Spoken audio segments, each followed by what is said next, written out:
जय हिंद। आप सभी का एक बार फिर से स्वागत है हमारे चैनल HK एडुकेयर पर। आज हम महत्तम समावर्तक और लघुत्तम समावर्तक के बीच क्या संबंध है यह देखने का प्रयास करेंगे। सबसे पहले कोई संख्या लेंगे, कोई दो संख्या ले लेंगे। क्या करेंगे, पहले महत्तम समावर्तक निकालेंगे, फिर उसका लघुत्तम समावर्तक निकाल लेंगे, फिर देखेंगे दोनों के बीच में क्या संबंध है। आइए मान लेते हैं कि हम दो संख्या ले लेते हैं 48 और 60। क्या लिए? 48 और 60 दो संख्या ले लिए। अब इस दोनों का हम पहले मौसो निकालते हैं, निकाल के देख लेते हैं। मौसो 48 और 60 लिए हैं, भाग विधि से निकाल लेते हैं। एक बार खाएगा उतरेगा इसमें कितना 12, फिर इससे दिए भाग 48 में 4 बार में पूरी तरह कट जाएगा। महत्तम समावर्तक कितना निकल गया? अंतिम भाजक महत्तम समावर्तक 48 और 60 का निकल गया 12। फिर इसका हम लघुत्तम समावर्तक निकालते हैं, 48 और 60 का लघुत्तम समावर्तक निकालते हैं। निकाल लेते हैं, गुणनखंड वृत्त निकाल लेते हैं। 2 से निकालते हैं 24, फिर 2 से 12, फिर 2 से 6, फिर 2 से 3। क्या हो गया? 48 का हो गया आपका 2 गुना 2 गुना 2 गुना 2 गुना 3। दूसरी संख्या है 60। 60 का भी देख लेते हैं। 60 का निकाल लेते हैं। इधर हो गया 30, फिर 2 देंगे तो 15, फिर 3 से देंगे तो 5। 60 का क्या हो गया? 60 का आपका हो गया 2 गुना 2 गुना 3 गुना 5। देखते हैं 2 गुना 2 गुना 3 सब उपलब्ध है। अर्थ क्या हो जाएगा? 2 गुना 2 गुना 3, दोनों परिनिष्ठ है। अब क्या नहीं मिला? 2 बार 2 नहीं मिला और 1 बार 5 नहीं मिला। सबको गुना कर देंगे। गुना करने में कितना होगा? 2 गुना 2 4 गुना 3 12, 12 दूनी 24, इधर 5 दूनी 10, हो गया 240। तो लघुत्तम समावर्तक जब हम निकालते हैं 48 और 60 का कितना हो गया? हो गया यह 240। अब क्या करते हैं, महत्तम समावर्तक और लघुत्तम समावर्तक के बीच गुना करते हैं। तो लघुत्तम समावर्तक कितना निकला? 240। 240 गुना कितना? महत्तम समावर्तक कितना निकला? 12। 12 से गुना करते हैं। 12 का टेबल एक बार पढ़ेंगे और गुना हो जाएगा 12 गुना 0, 0 हो जाएगा 12 गुना 4, 48 का 8 बाकी रहा 4, 12 में 24, 4 28।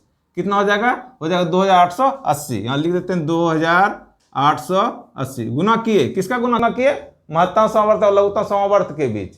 ठीक है, अब क्या करते हैं? दोनों संख्या में गुना करते हैं। दोनों संख्या क्या है? 48 और 60। 48 और 60 के बीच गुना करते हैं।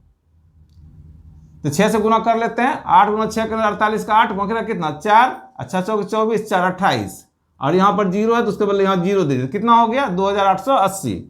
कितना हो गया? 2880। अब क्या देखते हैं, महत्तम समावर्तक और लघुत्तम समावर्तक का गुणनफल कितना निकला? 2880। और दोनों संख्या गुना किए कितना निकला? 2880। दोनों समान हो गया। अब एक दूसरा उदाहरण लेते हैं, दूसरी संख्या लेते हैं और देखते हैं यह बात सही है या गलत है। अब हम दो संख्या लेते हैं 24 और 36। कौन संख्या लिए? 24 और 36। उसका क्या पहले निकालेंगे? पहले उसका महत्तम समावर्तक निकालेंगे। 24 और 36 का महत्तम समावर्तक निकाल लेते हैं। 24 से भाग देंगे 36 में, एक बार में खाएगा 24, उतरेगा 12, 12 से भाग देंगे 24 में, 2 बार में पूरी तरह कट जाएगा। महत्तम समावर्तक निकलेगा कितना? कितना निकला? 12 निकल गया। यहाँ लिख देते हैं 12 निकल गया। तो अब क्या करते हैं, दोनों संख्या का पहले हम लघुत्तम समावर्तक निकालते हैं। संख्या क्या क्या है? 24 और 36। तो गुणनखंड निकाल लेते हैं। 2 से निकालेंगे 12, 2 से निकालेंगे तो 6, फिर 2 से निकालेंगे तो 3। 24 बराबर क्या निकल गया? 24 बराबर आपका निकल गया 2 गुना 2 गुना 2 गुना 3। दूसरी संख्या क्या है? दूसरी संख्या 36 ली है। 36 का फिर गुणनखंड कर लेते हैं।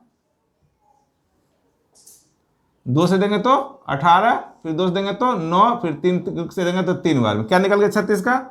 36 का निकल गया आपका 2 गुना 2 गुना 3 गुना 3। देखिए से यहाँ तक दोनों में क्या है? मिल रहा है, वह निष्ठ है। उसको एक बार लिख लेंगे। लॉसा बराबर क्या हो जाएगा? लॉसा बराबर हो जाएगा आपका 2 गुना 2 गुना 3। दोनों उपलब्ध है। क्या अब नहीं मिला? अभी एक वाला 2 यहाँ नहीं मिला, एक वाला 3 यहाँ नहीं मिला। अब ये 2 गुना 3 एक्स्ट्रा लिखा जाएगा। सबको गुना कर दिए। 2 गुना 2 4 गुना 3 12 गुना 2 24, 24 गुना 3 72। कितना निकल गया? लघुत्तम समावर्तक इसका निकल गया 72। अब क्या करते हैं, महत्तम समावर्तक और लघुत्तम समावर्तक के बीच गुना कर लेते हैं। देख लेते हैं कि महत्तम समावर्तक कितना निकला है? निकला है 12। और लघुत्तम समावर्तक कितना निकला? 72। 72 गुना 12 कर लेते हैं। 72 गुना 12 गुना कीजिए। बाद में 24 का 4 बाकी 2 बढ़ते 84 2 86। कितना निकल गया? 864। यहाँ लिख देते हैं 864। अब क्या करते हैं, दो दी हुई जो संख्याएं हैं 24 और 36 दोनों को आपस में गुना कर लेते हैं। तो 36 गुना 24 कर लेते हैं।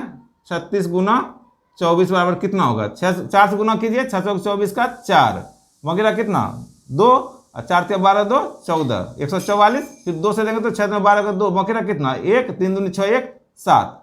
देख लीजिए कितना निकल गया, 864। कितना निकल गया? 864। उदाहरण से क्या समझे? देख लीजिए इसका कितना निकला महत्तम समवर्तक 12, लघुत्तम समवर्तक कितना निकला 240। गुना किए दोनों में कितना हो गया 2880 और दोनों संख्या गुना किए कितना हो गया 2880, दोनों बराबर हो गया। फिर दूसरा उदाहरण लिए तो महत्तम समवर्तक कितना निकला 12 और लघुत्तम समवर्तक कितना निकला 72। जब दोनों को गुना किए कितना हो गया 864। अब फिर दोनों संख्या गुना किए क्या हुआ 864। इन सब बातों से क्या सिद्ध हो गया? क्या सिद्ध हुआ? सिद्ध हुआ कि महत्तम समवर्तक का गुना लघुत्तम समवर्त, यानी महत्तम समवर्तक लघुत्तम समवर्तक गुना करेंगे तब किसके बराबर होगा? पहली संख्या मतलब दो संख्या थी और गुना दूसरी संख्या, दोनों को गुना करें दोनों आपस में क्या होता है बराबर। यह बात अभी सिद्ध हो गई। पिछले 2 उदाहरण से यह बात अभी आपको सिद्ध कर दिया गया कि महत्तम समवर्तक गुना लघुत्तम समवर्त बराबर पहली संख्या गुना दूसरी संख्या।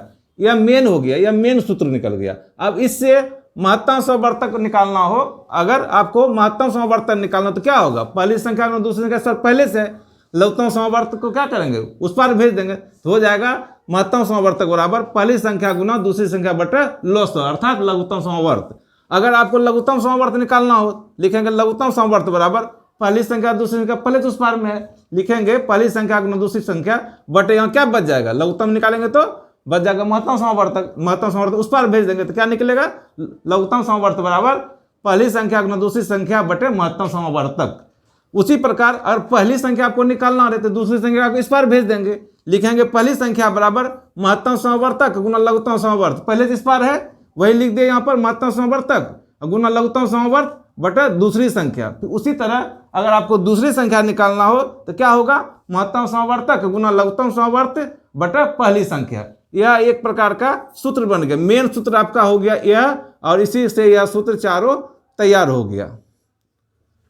अगर आप 1 नंबर को याद कर लेंगे तो बस ABCD चारों सूत्र अपने आप आपको स्वतः याद हो जाएगा। मिलते हैं नेक्स्ट वीडियो में। आप लोगों का बहुत बहुत धन्यवाद।